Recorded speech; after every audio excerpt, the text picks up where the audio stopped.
शेती, माती आणि शेतकऱ्यांच्या सन्मानासाठी काढलेली ही मोहीम आता कुठे रंग घ्यायला लागलेली आहे। मध्यंतरी टीका पण झाली की मी शेतकरीच नाहीये, पण शेतकरी नसल्यानंतर शेतीबद्दल बोलताना जो कळवळा पाहिजे तो माझ्यामध्ये कुठून येणार ना।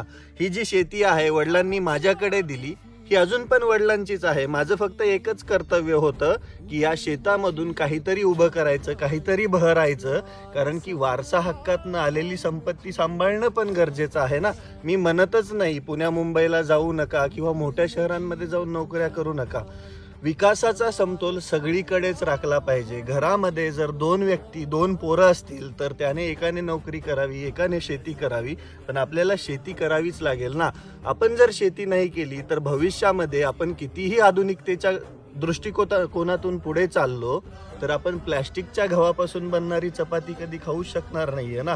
म्हणून मातीचा सन्मान करणं गरजेचं आहे, शेतकरी टिकवणं गरजेचं आहे, कारण पुढचा जो काळ आहे 5-10 वर्षानंतर शेतीचं जसं जसं क्षेत्र कमी होत जाणार, शेती करणाऱ्यांची जशी जशी संख्या कमी होत जाणार, तसं तसं या क्षेत्राला डिमांड येत राहणार। कारण माणूस हा जसा बनवलाय त्या मशीनला कोणतंही आपण बनवलेली कोणतीच गोष्ट लागत नाही, त्याला शेतीमधून बनलेली गोष्टच खायला लागते। शेतकरी टिकणं पण तेवढंच गरजेचं आहे आणि ही मोहीम कायमस्वरूपी त्या शेतकऱ्यांसाठीच समर्पित असणार आहे।